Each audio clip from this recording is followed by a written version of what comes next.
So 12th of October, 20 of us are setting out from the Canary offices here in London and cycling the 470 odd miles to Frankfurt in 4 days. So that's averaging something like 120 miles a day for solidly.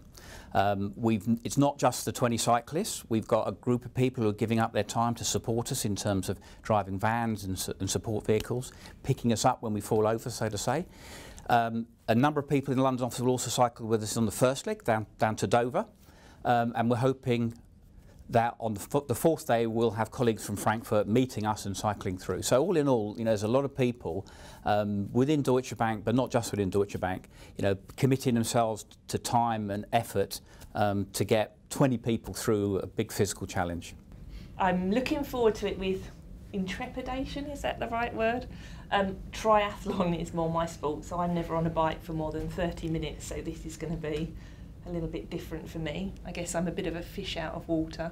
Stage 1 is some 85 miles down to Dover. We hop over to Dunkirk on the ferry. Day 2 is about 120 miles to Antwerp. Day 3 is about 130, maybe 135 miles to something like around the Bonn region. And then it's a final jaunt of, again, another 120 miles into Frankfurt. Hopefully we'll be there middle of the afternoon on the Monday. Well, I've not been on a bike for 27 years and I've still not been on a bike. 60 days to go. I think now's a good time to start. But then how difficult would it be getting back on a bike for 470 miles? We're aiming for about 50 miles a day. But at the moment, that seems a bit optimistic, given I'm averaging about 7.6 miles an hour. So, yeah, a lot of training is due. I'm more of an experienced cyclist, but I'm hoping to do the whole thing, and obviously doing 130 miles a day for 4 days, or 3 days plus the 80 miles down to Dover is going to be a massive challenge for me. So that's a great appeal, and I think that flexibility was what makes this a very appealing challenge from a physical point of view. We've bought our bikes. And I think, but Ian, when you say that, how hard it could be, I think getting out on the bike is probably the hardest if you haven't done that for a number of years. So practice makes perfect. It's going to be a real personal challenge. It's great getting everybody together as a group. There's lots of banter. We've got people of mixed ability. We've got some guys who just do this all the time. Others, we've got a couple of people, as you heard earlier, who haven't even got a bike.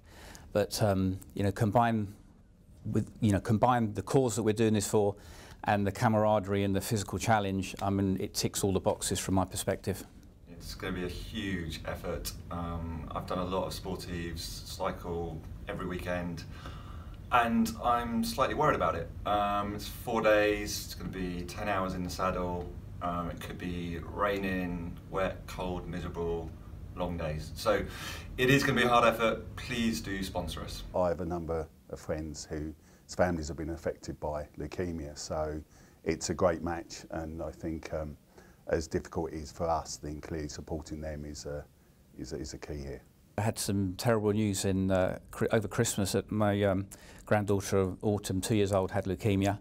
Yeah, just about the worst.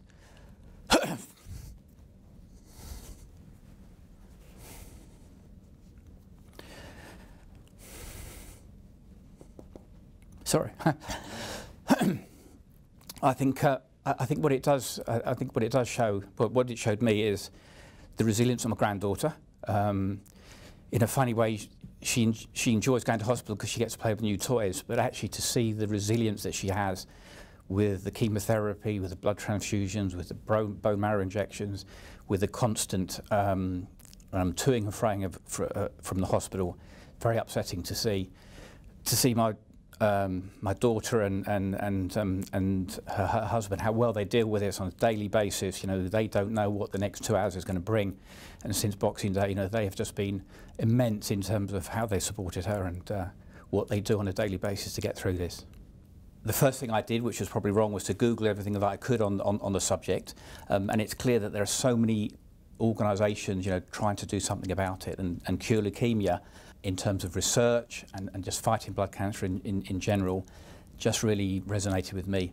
And the thought that the money that we could raise, if we raise what we're trying to raise, which is £50,000, that would fund a research nurse for a full year or equivalent. I mean, that is really powerful, and if we can achieve that, it will be awesome, and it's something that really does get me up in the morning, getting on that bike and making sure that we're going to achieve this.